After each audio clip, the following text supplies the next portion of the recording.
সম্মানিত মুসল্লিন ইকরাম, আল্লাহ রাব্বুল আলামিন কোরআনুল কারীমের মধ্যে বলছেন, ফাআম্মা মান তাগা, অতঃপর যারা সীমালঙ্ঘন করবে, ওয়া আসারাল হায়াতাদ দুনিয়া, দুনিয়ার জীবনকে প্রাধান্য দিবে, ফাইন্নাল জাহিমা হিয়াল মাওয়া, তাদের থাকার জায়গার নাম জাহান্নাম। কথা পরিষ্কার, আল্লাহর কথাগুলো খুব সুন্দর এবং পরিষ্কার, স্ট্রেট কাট কথা, যে যারা দুনিয়ার জীবনকে প্রাধান্য দিবে এবং সীমা লঙ্ঘন করবে। সীমা বলতে কি? সীমা মানে হচ্ছে আল্লাহ রাব্বুল আলামিন যে সকল নির্দেশগুলো করেছেন সেগুলো বাস্তবায়ন করা, যেগুলোর থেকে তিনি বিরত থাকতে বলেছেন সেগুলোর থেকে নিজেকে বিরত রাখা, এর নাম হচ্ছে আল্লাহ রাব্বুল আলামিনের সীমা। কারণ ইহুদি, নাসারা, খ্রিস্টান, হিন্দু, বৌদ্ধ, বিধর্মী, বিজাতি এবং যারা মুশরিক, তাদের সাথে তো কোনো কথা নাই। কথা হচ্ছে যারা আল্লাহর প্রতি বিশ্বাস স্থাপন করবে, ঈমান আনয়ন করবে, নিজেকে মুসলমান বলে দাবি করবে, তাদের এই মুসলমানের মুসলমানিত্ব টিকে রাখার জন্য এবং তাদেরকে আল্লাহর পথে রাখার জন্য আল্লাহ রাব্বুল আলামিন কিছু ধর্মীয় অনুশাসন দিয়েছেন। আর সেই অনুশাসনগুলোই হচ্ছে আল্লাহ রাব্বুল আলামিনের পক্ষ থেকে সীমানা। আর ওগুলোই রাসূল সাল্লাল্লাহু আলাইহি ওয়াসাল্লাম বাস্তবায়ন করে আমাদেরকে শিখিয়েছেন যে আল্লাহ রাব্বুল আলামিন আমাদেরকে কি কি সীমানা দিয়েছেন, কি করা যাবে, কি করা যাবে না, কিভাবে করতে হবে, কিভাবে করা যাবে না। এই যে পদ্ধতিগুলো আল্লাহর পক্ষ থেকে রাসূল সাল্লাল্লাহু আলাইহি ওয়াসাল্লাম আমাদেরকে শিখিয়েছেন, এটার নামই হচ্ছে সীমা।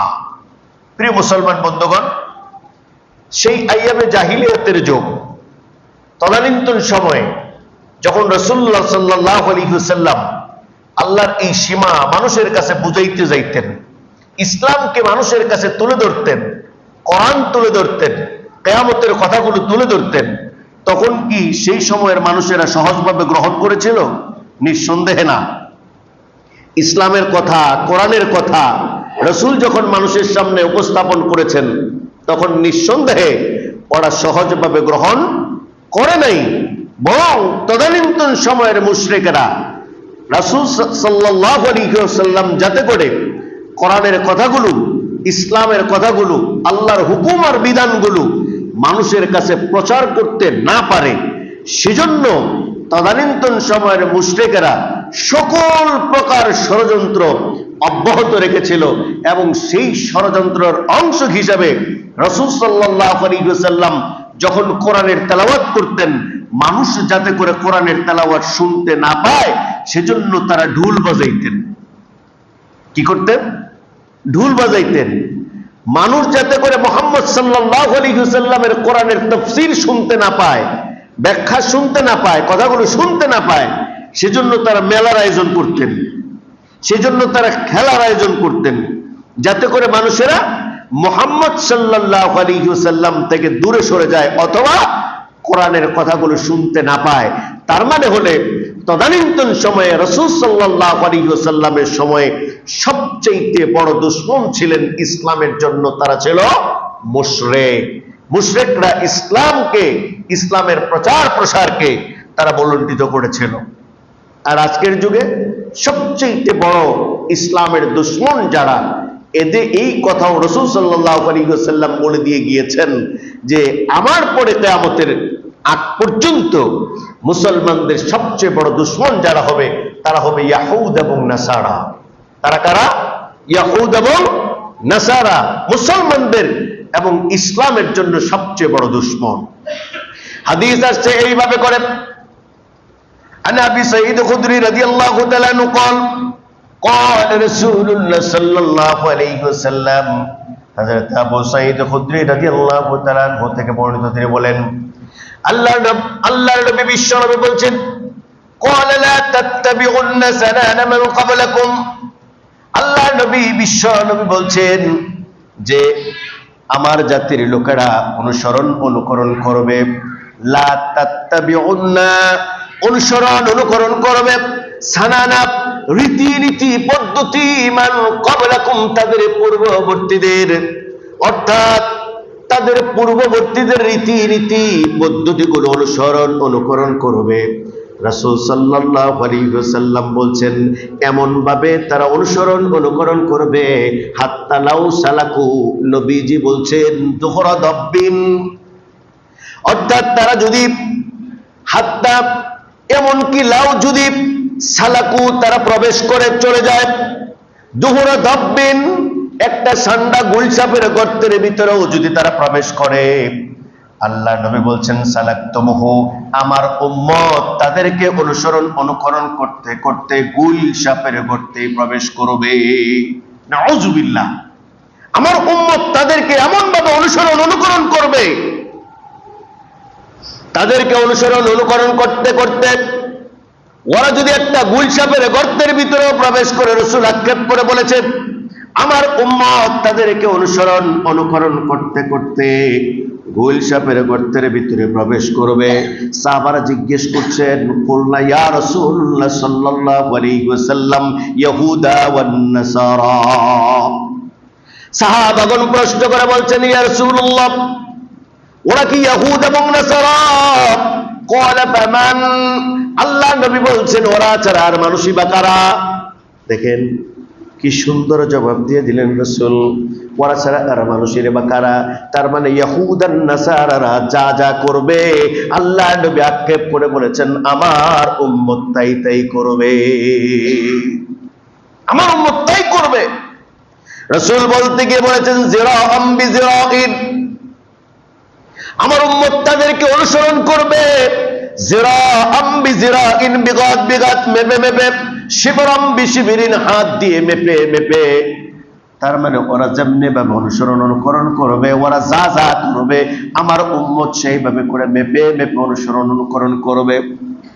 রাসূল সাল্লাল্লাহু আলাইহি ওয়াসাল্লাম আক্ষেপ করে বলছেন নবী হুরায়রা রাদিয়াল্লাহু তাআলা আনহু قال رسول الله صلى الله عليه وسلم, হযরত আবু হুরায়রা রাদিয়াল্লাহু তাআলা আনহু থেকে বর্ণিত, তিনি বলেন আল্লাহর নবী বিশ্ব নবী জনাব মুহাম্মদুর রাসূলুল্লাহ সাল্লাল্লাহু আলাইহি ওয়াসাল্লাম বলেছেন ততদিন পর্যন্ত কিয়ামত সংঘটিত হবে না যতদিন পর্যন্ত না আমার উম্মত বিজাতিদের অনুকরণ করবে।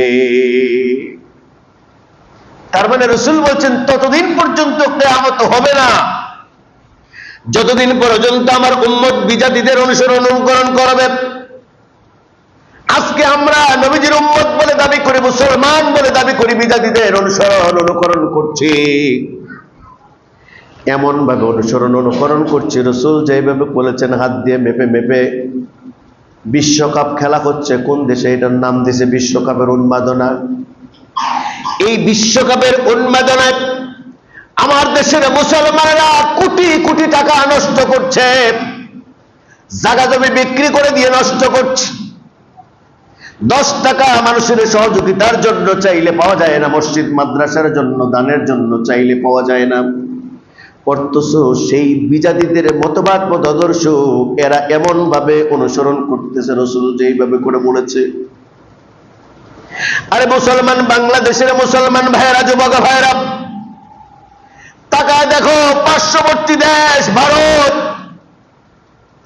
এই 4-5 মাসে শত শত মুসলমানদেরকে নির্মম ভাবে হত্যা করেছে। গতকালকে আমার দেশ পত্রিকায় সুন্দর একটা রিপোর্ট করেছে, সেই রিপোর্টের মধ্যে উল্লেখ করেছে মাত্র 25 দিনের ব্যবধানে 53টি মাদ্রাসা মসজিদ গুলোকে বুলডোজার দিয়ে মাটির সাথে গোড়ায়া দিয়েছে।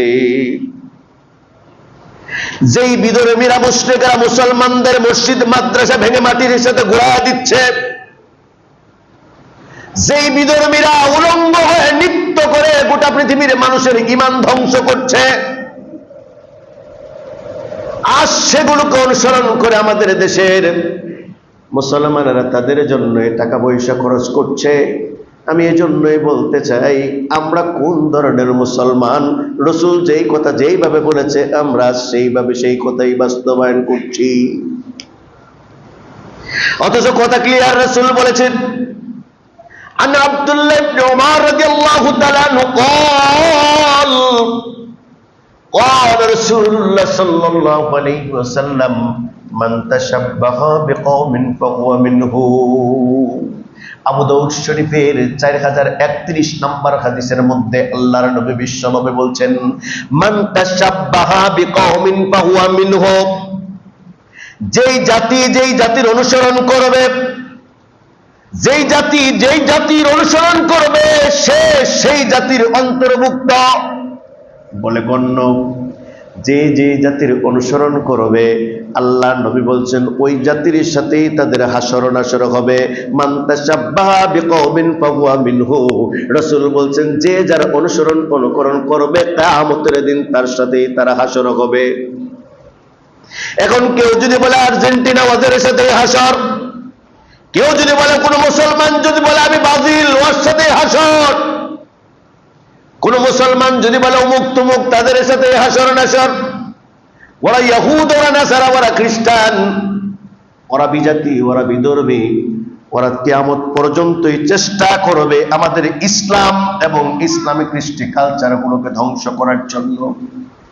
দুঃখ এবং আফসোস লাগে আমরা মুসলমান সন্তান সেগুলো বুঝতে পারছি না, এটি আফসোস।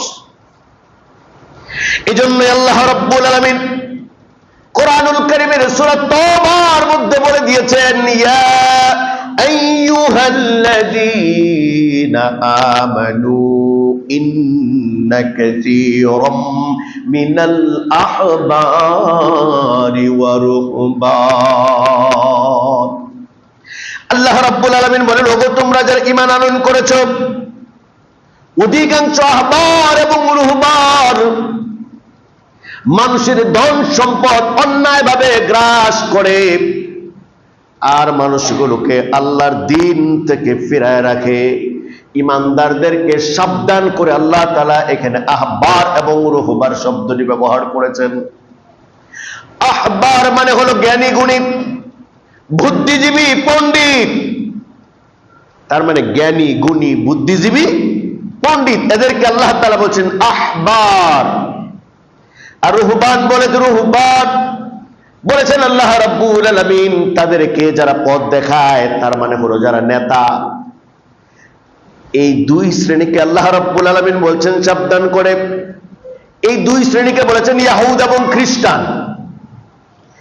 এরা মানুষের ধন সম্পদ অন্যায়ভাবে গ্রাস করবে আর মানুষদেরকে বিপদগামী করবে, আল্লাহর রাস্তা থেকে সরায় দিবে। জ্বলন্ত প্রমাণ দিচ্ছি আপনাদেরকে।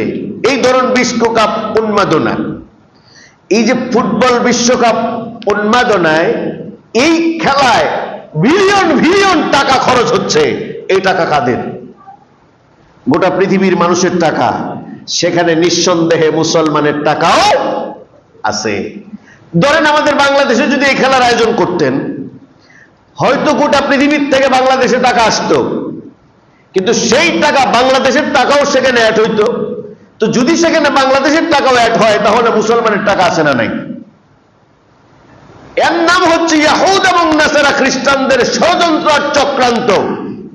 গোটা পৃথিবীর মুসলমানদের, গোটা পৃথিবীর মানুষের সম্পদ এইভাবে অন্যায়ভাবে গ্রাস করবে আর এই অন্যায়ভাবে গ্রাস করে নেওয়ার পরে তারা মানুষদেরকে আল্লাহর দিন থেকে দূরে সরায় দিবে, আল্লাহর বিধান পালনের ক্ষেত্রে বাধার সৃষ্টি করবে।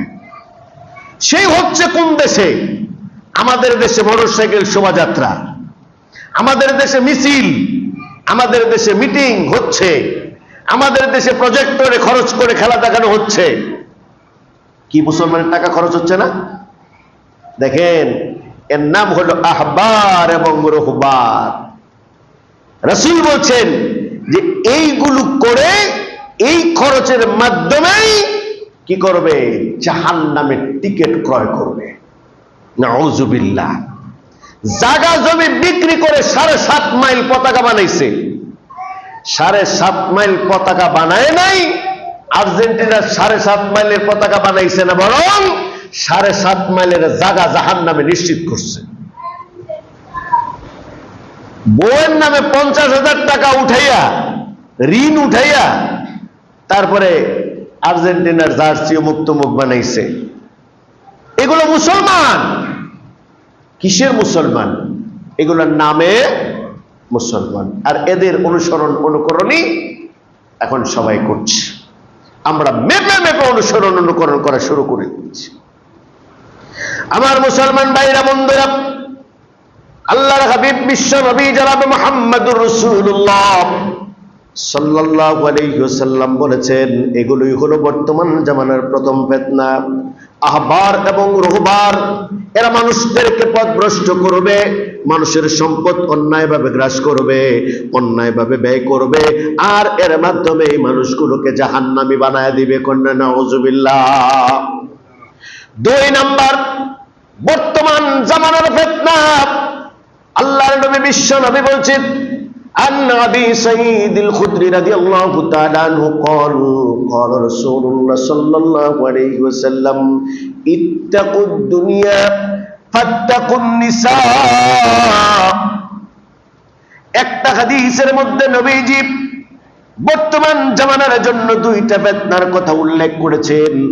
বর্তমান জামানার লেটেস্ট 2টা ফিতনা নবীজি বলছেন। আবু দাউদ শরীফের 3085 নম্বর হাদিস, মুসলিম শরীফের 3086 নম্বর হাদিস, আবার এই হাদিসটাও এসেছে বুখারী শরীফের মধ্যে।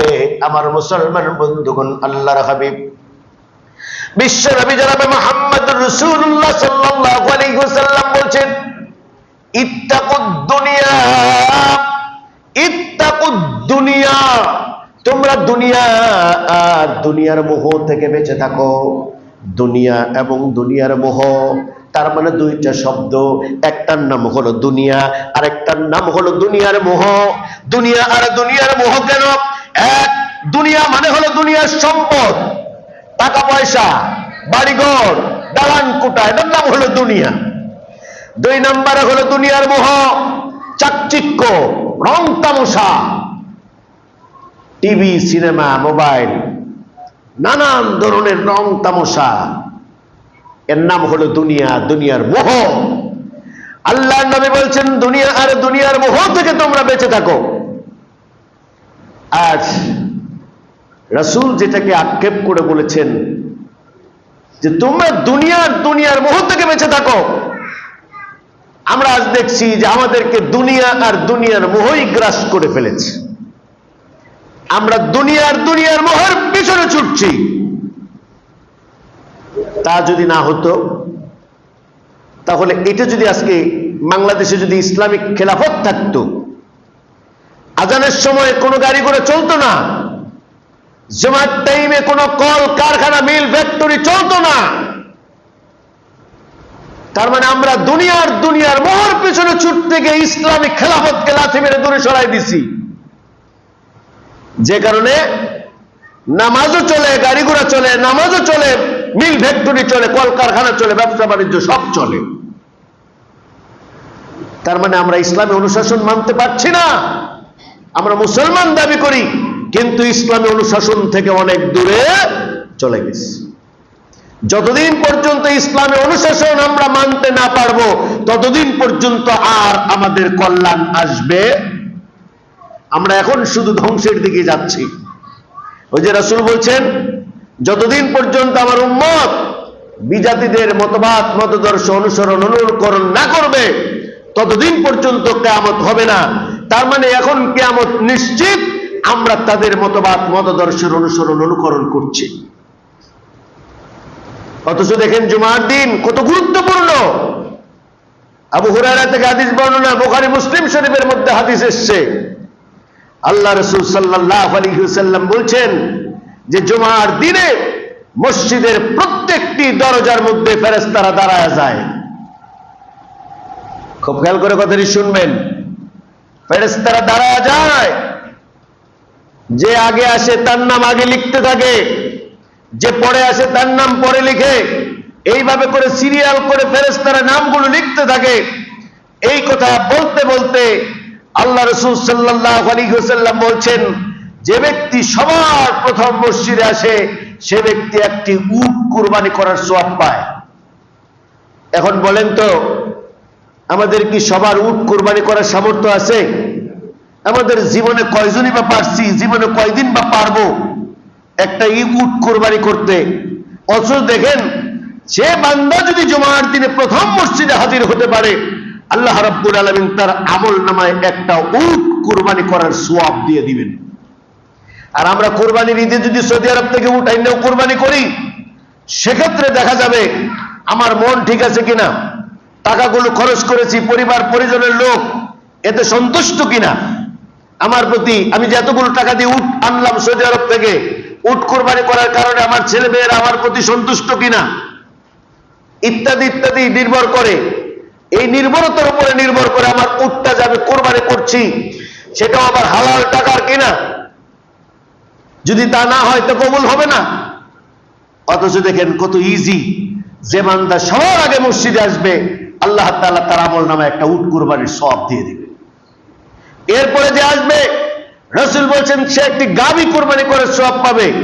এরপরে যে আসবে সে ব্যক্তি একটি বকরি কুরবানি করার সওয়াব পাবে। এরপরে যে আসবে সে একটি মুরগি সদকা করার সওয়াব পাবে।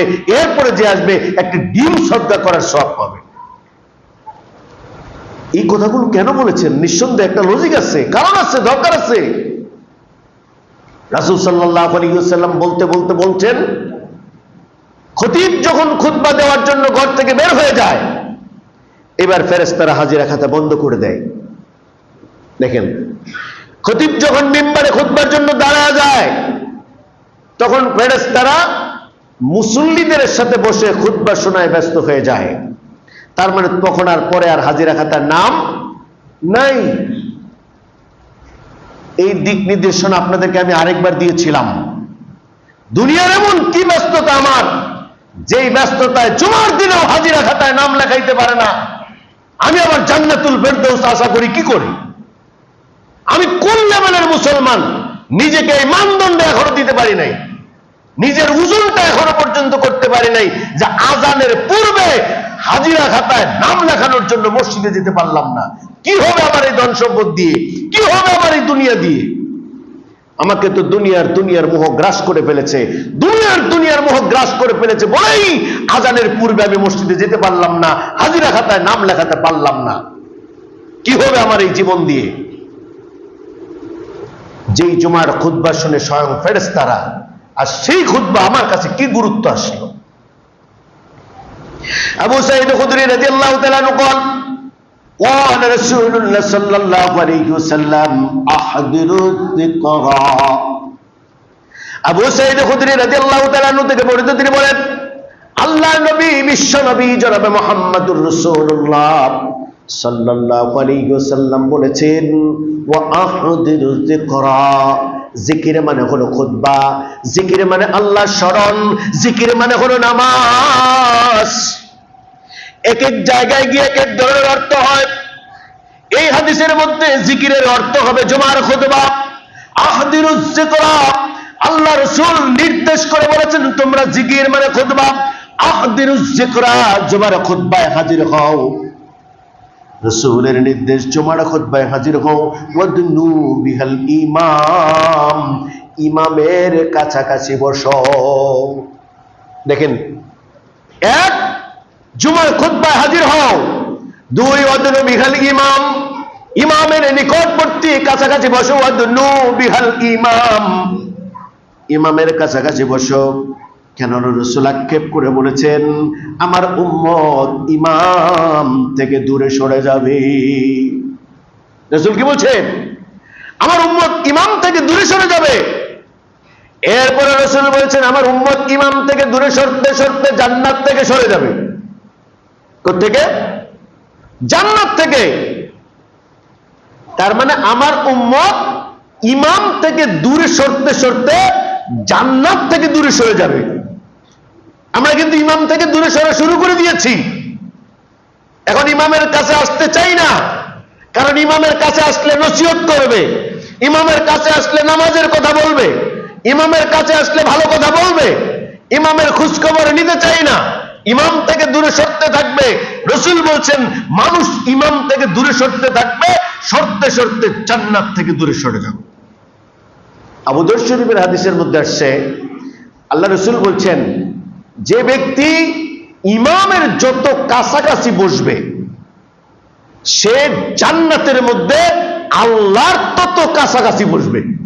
সুবহানাল্লাহ। দেখেন, যে ব্যক্তি ইমামের যত কাছাকাছি বসবে জান্নাতের মধ্যে সে আল্লাহর তত কাছাকাছি বসবে। সুবহানাল্লাহ, সুবহানাল্লাহ। এখন আপনারা সবাই যদি এই নিয়ত করেন যে আমরা সবাই মিলে ইমামের কাছাকাছি বসবো, তাহলে তো আবার অবস্থা বেসামাল হয়ে যাবে না? এই জন্য পরের হাদিস আবার রাসূল বলছেন এইভাবে করে যে লাউ ইয়ালামুন নাস মা ফিন নিদাই ওয়া সাফিল আউয়াল। চমৎকার কথা। আন আবি হুরায়রা রাদিয়াল্লাহু তাআলা قال قال رسول الله صلى الله عليه وسلم يعلم الناس ما في النداء والصف الاول। হযরত আবু হুরায়রা রাদিয়াল্লাহু তাআলা আনহু থেকে বর্ণিত তিনি বলেন, আল্লাহর নবী বিশ্ব নবী বলছেন, মানুষেরা যদি জানতো আযান দেওয়ার ফজিলত কত, নবীজি সাল্লাল্লাহু আলাইহি ওয়াসাল্লাম বলছেন, মানুষেরা যদি জানতো প্রথম কাতারে বসার সওয়াব কত। দেখছেন, নবীজি আবার দুইটা কথা বললেন। লোকেরা যদি জানতো আযান দেওয়ার ফজিলত কত আর প্রথম কাতারে বসার ফজিলত কত, আর সেটা পাওয়ার জন্য যদি লটারি করা ছাড়া কোনো ব্যবস্থা না থাকতো, আল্লাহর নবী বিশ্ব নবী বলছেন লাস্তাহিমু, তাহলে মানুষেরা ওই সওয়াব পাওয়ার জন্য লটারি করত। তার মানে আযান দেওয়ার ফজিলত এত, আযান দেওয়ার সওয়াব এত, প্রথম কাতারে বসার সওয়াব হলো এত। তার মানে আগে যারা আসবে প্রথম কাতারে বসবে, এরপরে যখন কাতারে শেষ হয়ে যাবে দ্বিতীয় কাতারে বসবে, দ্বিতীয় কাতারে যখন শেষ হয়ে যাবে তৃতীয় কাতারে বসবে, এইভাবে করে কাতারবদ্ধ হয়ে লোকেরা বসতে থাকবে। এটাই হচ্ছে নবীজির সুন্নাহ। 3 নম্বরে নবীজি বলছেন, ইমাম যখন খুতবা দিবে ইমামের দিকে তাকায় থাকা লাগবে। এক দৃষ্টিতে, এট এ গ্ল্যান্স, এক দৃষ্টিতে ইমামের দিকে তাকায় থাকা লাগবে। কারণ খুতবা চলাকালীন সময়ে লোকেদের ঘুম আসে, জীবনী ধরে। কি বলেন, আসে না নাই? যেমন ফেরেশতারা বসে খুতবা শুনতেছে, তেমন শয়তান পাশে বসে কপাল টিপতেছে। কারণ হচ্ছে শয়তান কপাল টিপতেছে এই জন্য যাতে মসজিদে আসলে ঠান্ডা ঠান্ডা লাগে, বান্দা এখানে যাতে করে ঘুমায় পড়তে পারে। আর বান্দা যদি ঘুমায় পড়ে, তন্দ্রা দেয়, তার অজু চলে যাবে। আর অজু যদি চলে যায়, বিনা অজুতে নামাজ পড়লে কি নামাজ হবে? কি বলেন? কিন্তু আমাদের অনেকের ধারণা এরকম, আমার তো ঈমান ঠিক আছে, আমার যেহেতু ঈমান ঠিক আছে, আমি একটু তন্দ্রা দিলেই কি হবে, বা হেলে দিলেই কি হবে? ঈমান আর অজু কি এক জিনিস? না। কেউ যদি একটু সামান্য তন্দ্রাও দেয়, সামান্য এরকম জিমুনি দেয়, তার অজু ভেঙে গেছে, অজু চলে গেছে। এখন সে যদি নামাজ পড়ে আর নামাজ হবে না, একবারে দন্তান নয়কার না, তার নামাজ হবে না। এরকম কত শত মানুষ মসজিদে আসার পরে এরকম তন্দ্রা দিতেছে, তারপরে আবার নামাজ পড়তেছে, সে আর অজু করতে যাচ্ছে না বা অজু করতেছে না। এটা আমরা যারা খুতবা দেই, এই খুতবার লাইফে আমরা কত মানুষকে দেখতেছি তন্দ্রা দিতেছে কিন্তু অজু করতে যাচ্ছে না। আমি কয়েক জমা আগে জানি একজনকে বলছি একটু অজু করে আসেন, এটা বললাম কেন, উনি মাইন্ড করলেন। তার মানে দেখেন, আমি যে তার ভালোর জন্য বলছে, মাইন্ড করছে মানে উনি শরম পাইছে। আর এটা শরম পাওয়ার কি আছে? এটা লজ্জা পাওয়ার কি আছে? ঘুমের সাথে কোনো বেড়াগিরি চলে না, এটা ধরতেই পারে। ঘুমের সাথে কোনো বাহাদুরি, কোনো বীরগিরি চলে না, ঘুম ধরতেই পারে, তোমরা আসতেই পারে।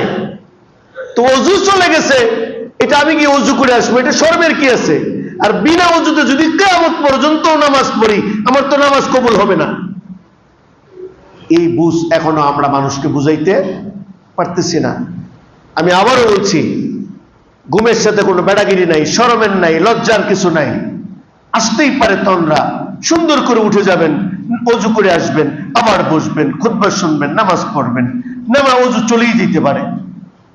এটা যেন আমাদের না হয়। এটা হচ্ছে অহরহ, আমরা গুরুত্ব দিচ্ছি না।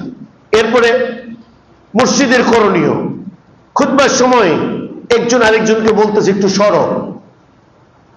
খুতবা চলছে, খতিবের খুতবা যদি ভালো লাগে শুনতেছে মনোযোগ দিয়ে, খুতবা ভালো লাগে না গল্প করতেছে। কি করে আছে না নাই? খুতবা ভালো লাগতেছে শুনে, ভালো লাগে না শুনে না গল্প করে। অথচ রাসূল বলছেন কেউ যদি জুমার দিনে খুতবা শুরু হওয়ার পর একজন আরেকজনের সাথে কথা বলে, রাসূল বলছেন ফাকাদ লাগা, তুমি অনর্থক কাজ করলা, বেহুদা কাজ করলা। ওমান ফালাইসাত লাহুল জুমা, ওমান লাগা ফালাইসাত লাহুল জুমা।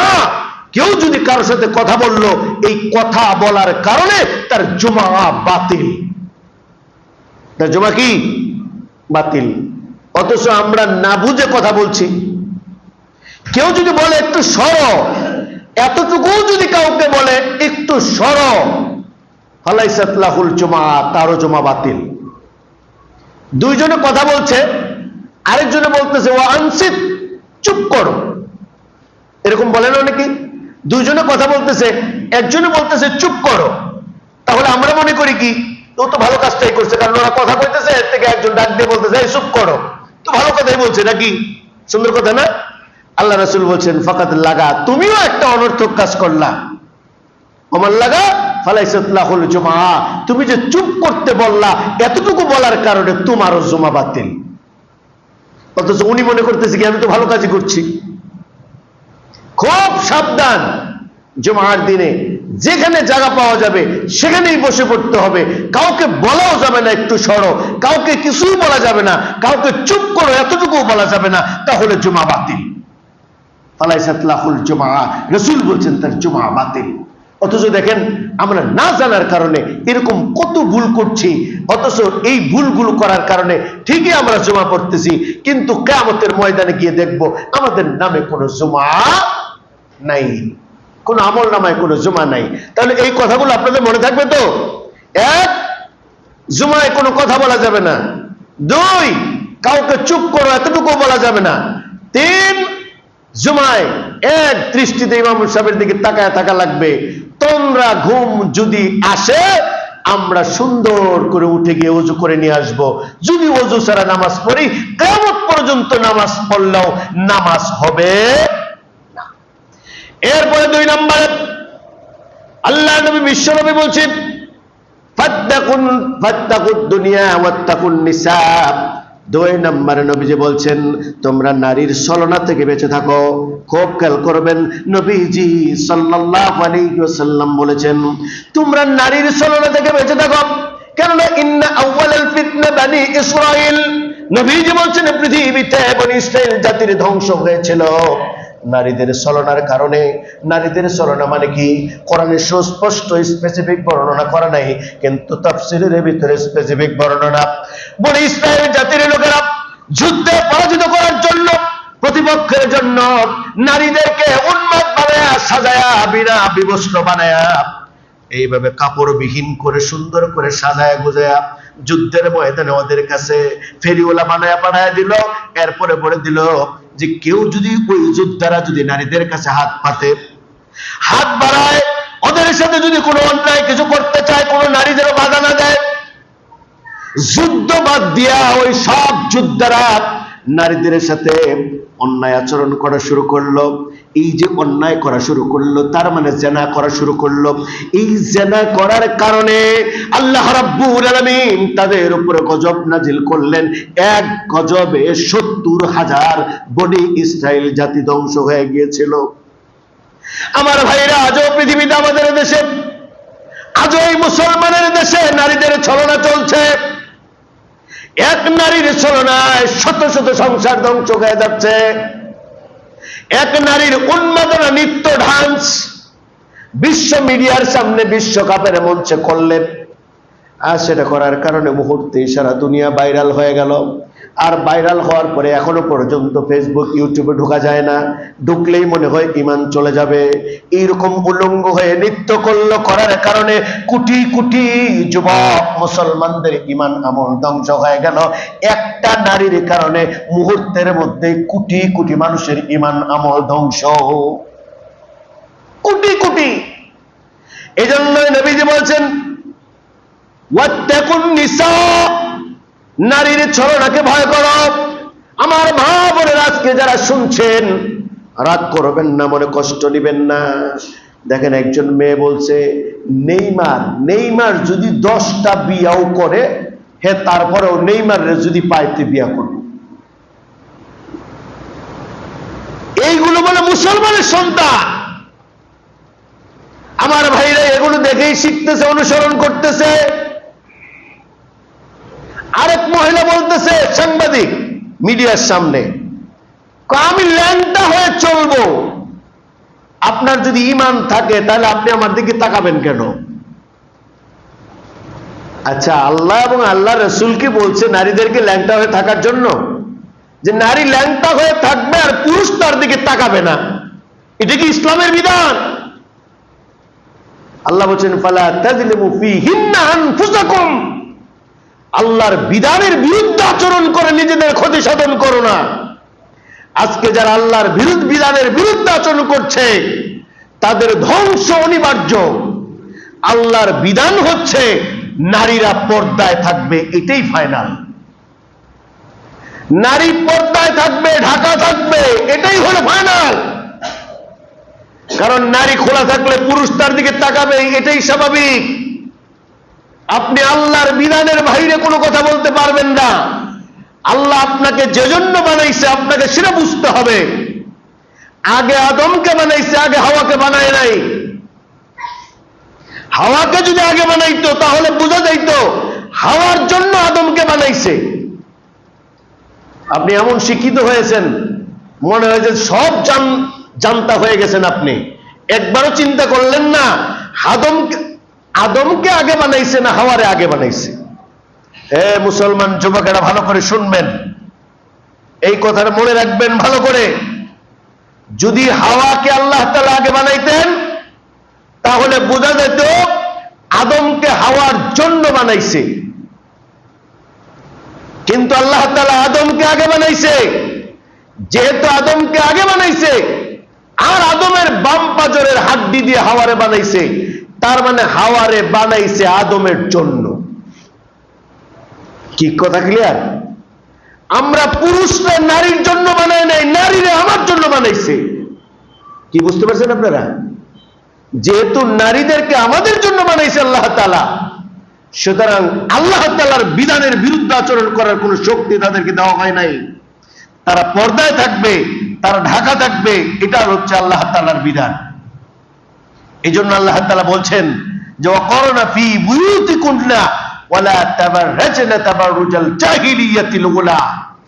জাহিলিয়াতের নারীরা, সেই ইয়াহুদ, সেই নাসারা, সেই খ্রিস্টান, সেই বিধর্মীরা উলঙ্গ অর্থলঙ্গ বিবস্ত্র হয়ে যেইভাবে করে ঘর থেকে বের হয়েছিল আর এখনো হচ্ছে, আর সেইভাবে আমার মুসলমান মা বোনেরা ওইভাবে উলঙ্গ অর্ধলঙ্গ হয়ে বিবস্ত্র হয়ে ঘর থেকে বের হতে পারবে না।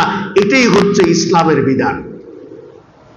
এটাই কি ইসলামের বিধান। আমার মা বোনেরা, আপনারা যারা শুনছেন, আপনাদের মেয়েদেরকে, কন্যাদেরকে সাবধান করবেন, কারণ এটাই হচ্ছে ইসলামের বিধান।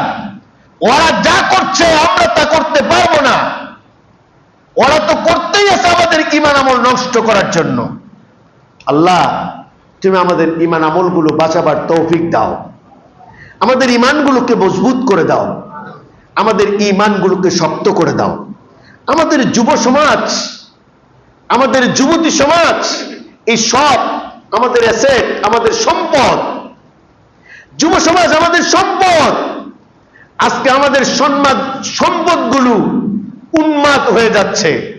আজকে আমরা চোখের সামনে দেখতেছি আমাদের সম্পদগুলো, আমাদের ভবিষ্যৎ প্রজন্মগুলো, যারা মানুষকে জান্নাতের পথ দেখাবে, যারা মানুষকে ইসলামের পথ দেখাবে, যারা মানুষকে কোরআনের পথ দেখাবে, যারা জাতিকে আলোকিত করবে, আমরা আজকে তাদেরকে দেখতেছি আমাদের এই যুব সমাজগুলো নিজেরাই অন্ধকারে নিমজ্জিত হয়ে যাচ্ছে, নিজেদেরকে ধ্বংসের দিকে নিয়ে যাচ্ছে, নিজেদেরকে জাহান্নামী বানায় দিচ্ছে। আমরা চোখের সামনে দেখতেছি, আমরা কিছুই করতে পারছি না। আল্লাহ, তুমি আমাদেরকে সাহায্য করো। আল্লাহ, তুমি আমাদের যুব সমাজগুলোকে সাহায্য করো। আমাদের সম্পদগুলোকে তুমি আমাদের কাছেই রেখে দাও, আমাদের সম্পদগুলো যেন ওরা ব্যবহার করতে না পারে। আল্লাহ তুমি তৌফিক দাও, আল্লাহ তুমি আমাদের শক্তি সামর্থ্য দাও। এই কথা বলে আজকে আমি আমার খুতবা শেষ করছি। আকুল কওলি হাযা।